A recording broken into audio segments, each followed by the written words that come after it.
Greetings, Jason Zalu here for Byron Bayer Live TV. Currently we are in the Mullumbimby Hinterland. We've got a great interview ahead with Sapoty Brook inventor, amongst many other things. Let's go and check out his workshop and have a little chat.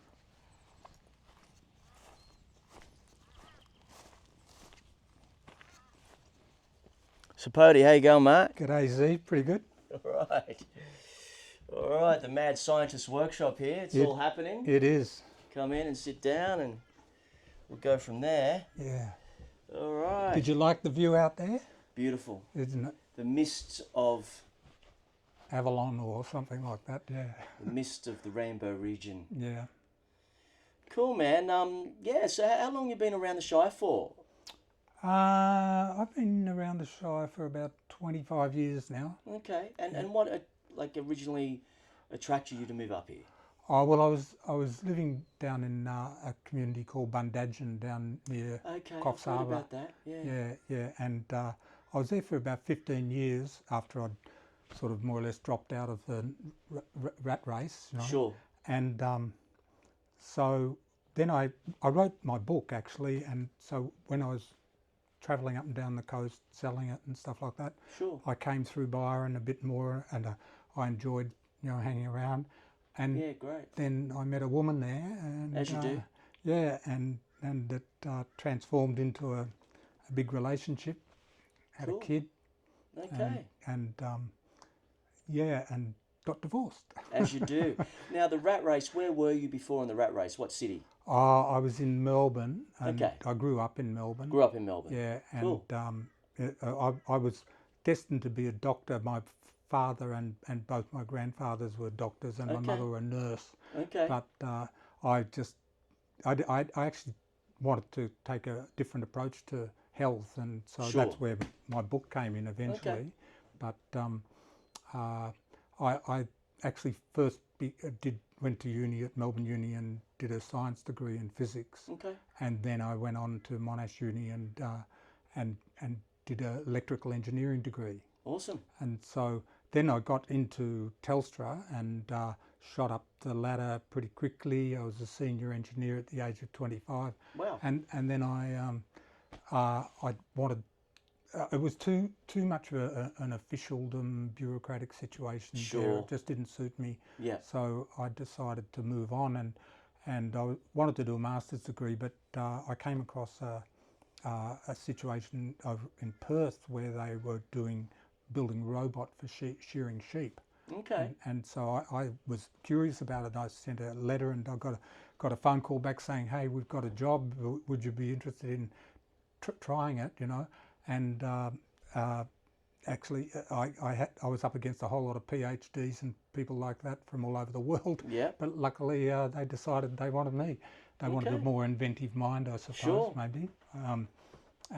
So I worked in the robot stuff for about a year, and then I got out and started to do my master's degree, which funnily enough was in artificial intelligence and neural networks. So And that would have been what?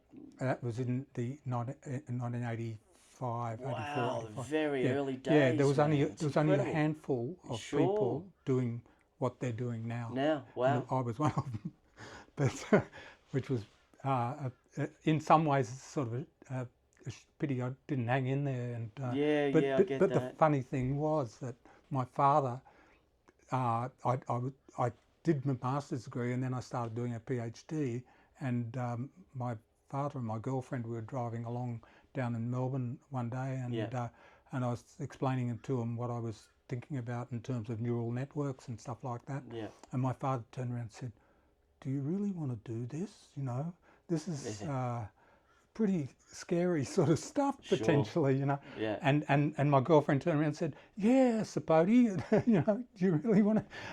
And I just took the wind out of my sails, you know. Yeah, because I was wondering why you broke away from that. That's one of the reasons you saw the possible future. Yeah. On, Well, how and the then I robots could thought, well, take if us I'm not, over.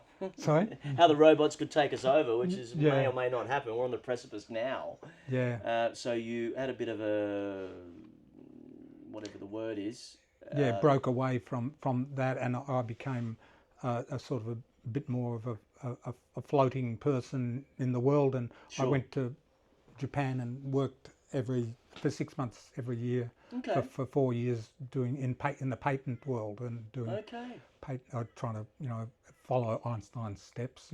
Okay. So hence the cultivating the inventor, where we arrive Yeah, at today, and so at the moment you have got a few projects on the boil.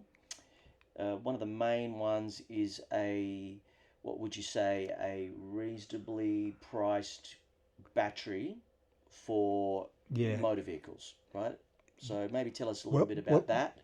yeah. Well, actually, this battery down here is Just move this out the yeah. We way. can get that out the way. So you're waiting on some new cells for it, but this is the size of it. Yeah. Okay. Now I need to explain. This is actually a house battery. They're house batteries, not vehicle batteries. Okay, sure. So Okay. this is got potential for 15 or 16 kilowatt hours, Okay. and which is quite a one house could run on that for a day sort of thing. Okay. And so people could buy more. Three of them would probably set you up completely off the grid, and you'd never have to What, three, worry four about. bedroom house? Yeah. Running the normal appliances and Yeah. electrical. Then you'd goods have about 50 kilowatt hours that'd keep you going for 3 or 4 days. If it was raining, and so you'd have to.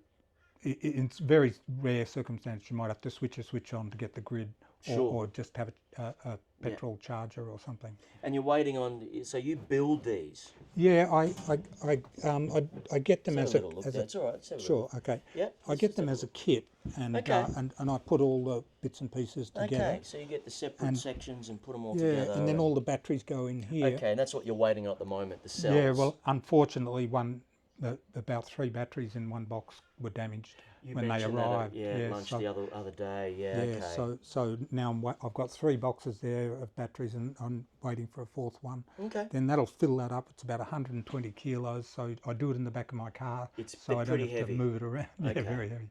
So yeah, that's my sort of business on a very small scale. Sure. Like. But you also have the car battery set up, which we'll get onto next. We'll go and have a little that's look right. at the one out there. Yeah. Cool. Okay. And you got this other little project going on here. We saw. Yeah. Yeah. I don't know if we can come in a little bit and have a little look at this one and just to make a little bit of explanation. Yeah. Do you want to just? So you can. I don't know if you can see here. You can see the blue cells. They're lithium. Lithium. Titanate, yes, sorry.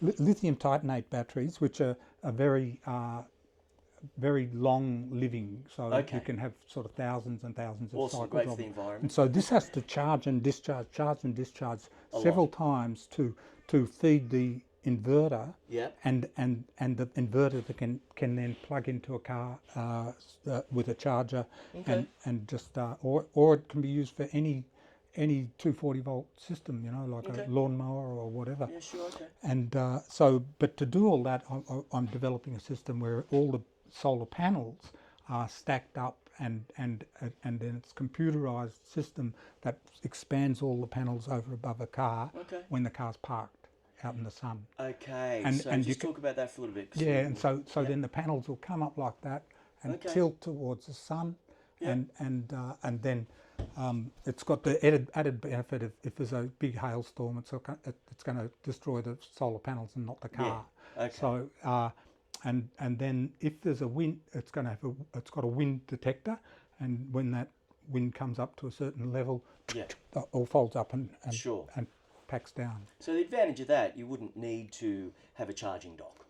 Yeah, well, that hardly ever. It's a complete contained unit because you're getting the power from the sun. Yeah, but it gives you, it potentially could give you up to 50 kilometres a day. Okay. And which a lot of people that's all they do, Yeah. But then when you go on a longer journey, you could go to all the charging stations along the way and charge up. Okay. So you're currently developing the computer software as well as the hardware. Yeah. And that's where we're at with it. Yep. So cool. Getting into learning how to get a printed circuit board made at the moment. Okay. So it's fun, because for me, because I get more skills as I go through. Yeah, on the job training. I like that. Yeah, awesome stuff. Yeah. Cool. Well, what we'll do, we'll have a little look at the car that you have, because you do have an electric vehicle, don't you? Yeah, yeah, it's out the back there. Okay, no, yeah. we'll have a look at that. But while we're here, let's just another one of your life passions is health Yeah, and that's right. nutrition. Yeah, And you wrote a that's book. right. It's Yeah. the Sapoty's book. Yeah. And But I wrote that 25 years ago now, so okay, yeah. but And just talk about. it sold around the world a bit, and Yeah, I great. became sort of mildly famous in the raw food movement for Yeah. about 15 years. Yeah, And, it's all massively trendy now, but you're maybe one of the first forerunners of Yeah, that. yeah, kind of, yeah. And so I basically, my basic philosophy is that we are apes, and Okay. great apes, and there are about 10 different types of great apes, including chimpanzees and Yeah. so on, gorillas. So they all eat fruit as their main source of energy. Okay, so that's where the philosophy Yeah, and the concept so I'm sort of thinking, derived well, from. if they do it, we should be bloody doing it too, Okay. because Righto. and I actually think that was a big mistake in about 10,000 years ago when they went into farming grain, Okay. because grain is much toxin. more the sugars are not the fructose sugars. The body has a hard time breaking it down. Yeah, and so people get diabetes and stuff Turns like into that. toxins and all right. kinds of ailments in the body. A lot of people get diabetes, and Yeah. that's because of the high grain content get the sugars in the grain Okay. giving that problem. Whereas fructose is amazing. In fact, I just found only just very recently that there's been experiments done, and they found that the fructose is not broken up in the stomach. It goes down into the intestine and it's broken up by bacteria in the intestine Okay. and turned into the normal sugars in the intestine. But that delay is the most important thing, because it means that there's no overshoot of sugar creating diabetes. Yeah, spiking. Okay. So fruit is fantastic for stopping diabetes. Okay, and you showed us. Yeah, Let's just have a look at Sapoty's. Maybe move that chair out the way, and then we'll go and have a look at your car. Okay, So yeah. this is your. So yeah, well, I have a transportable food supply. Okay, this is your kitchen. This side is the fruit. Okay, so this is what you eat daily. Yeah, about 80% of what I eat is fruit, and about 20% Raw. in greens and It's a raw diet. almost, in a nutshell. almost, but Okay. not quite. I'm into being, like the potential of there's a nice caterpillar, that the apes would eat. So I actually have a little bit of fish. So in my middle drawer down there, I've got my fish supply. Okay, and they sardines? With the bones, I get the bones and salmon. So that Okay, salmon. Okay. Yeah, So a and little bit then of that. and then I've got some other greens there. I've got my nuts and seeds. Okay, so your nuts and seeds as well. Unsalted, yeah, You got and your bicarb soda. tahini and peanut butter. Okay. So for dipping and stuff, and then more fruit down the bottom. This will last me about 3 days. That I'll go through, and Awesome. yeah. All right. This morning you can see I've had a banana and the pawpaw just down on the table there. All right. Well, thanks for sharing that, mate. This yeah. is very fascinating stuff. Bit different. Yeah. Well, let's go and have a look at your car. Let's Yeah, go. Let's get. okay. You want to keep flowing? Are you all right there, Anton? With your? Do you want to cut or do you want to keep going? Oh, good. Well, let's do it. So, where's your? Yeah, it's up around the back Okay. here. Let's keep flowing here. Awesome. Go with the flow. Yeah. Why not, mate? So I get all these solar panels Okay. almost for free. I just go down to the garbage dump every now and then. And So what the tip? yeah, And what people throw them out, $10 or each. what's up with them? They sell them for $10. Why do people throw them out though? Because they've got a system, say, Yeah. 10 to 15 years ago. Yep. And wanna but now replace. they want a big one. Yeah. Okay, but they're still fine. Oh, they're got another 15 years left in them. Really? Yeah. Okay, so it's more of a out with the old, in with the new kind Yeah. of thing. Wow. So okay. I've got these here. And they're selling for $10 each. I'm excited about this too. I want to get something going. We've had a few blackouts here in the past. Even I think July, we had 2 blackouts where I was living. And, Right, you yeah. know, the rubber hits the road when you're so used to, you know, connecting to the main power, and you come home after a day and, you know, blackout. You know what I mean? It didn't last for that long, but you feel that how much we rely on the external sources. Yeah. And, you know, I'd get excited about getting a little alternative system just in Yeah, case it lasts. Well, that's where you the know, battery longer. comes in as well. a big 100%. So battery. you just flick that on and you're safe. And I don't bother getting up on the roofs. I hate getting up on roofs. Okay. So you can see all my panels there. Okay. I just put down a sheet of plastic. Okay. And Well, that's got, and so this is the electric car. yeah, well, let's just go at the front. He's over there now. Let's have a little look at the front there. And how long you had this vehicle for? Well, this is a new one. I've had it for about a year, but I had another one for 5 years, which I've sold. And this is special. This one, I could have kept the old one and put in a new battery in it. Yes. Because it was already 11 years old. Okay. But I decided to get a newer one. Yep. So this is a 2017 version. Yep. And but what I did was I sold the other one and used that money to put a new battery in. So you modded this? Yeah, this has got a double-sized battery in it. But, well, it's still the same size, but more technology these days. Okay. And so this can, instead of the other car, the original car, or even this one, could only do about 100 kilometres distance. Okay. At say 70 kilometres an hour. Sure. Okay. But now, because it's got these new batteries, it can do 200 kilometres, which makes a big difference. Wow. And so you added your own battery setup apart from the one that it came with? Yeah. I took the ones that it came with and put them into my old one and sold my old one. As you do. And then I got the new batteries plunked in. New batteries that you constructed yourself? No, I didn't. It's a 350 volt, and anything over about 50 volts, I get the heebie-jeebies. Of course, yeah, you don't want to electrocute yourself. Okay, so you bought some, so I got it done in Brisbane. Okay, great. For $16,000, they changed over the battery for me. And, well, that's a decent chunk of money, but it's an investment, and then you've got this car that's going to last. It'll last 10 to 15 years. Okay. And it'll save me in that time about $50,000 in petrol. Okay. So well, there you go. That's a big. Yeah. I mean, the initial expense is obviously worthwhile. Long game. Exactly. And petrol is going up. Yeah. And so the way I think about electric cars for people is you've got to, for people who aren't really wealthy, like me,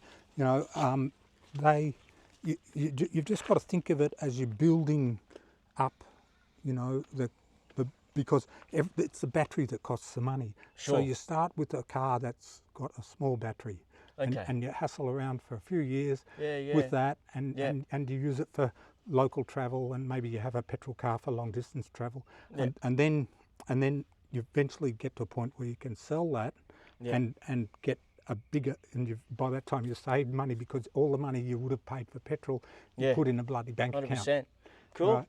All right, man. And so every 5 years you can go up another level, and by 15 years down the track, you've got something like a Tesla, with a distance of 500 kilometres or something, Okay.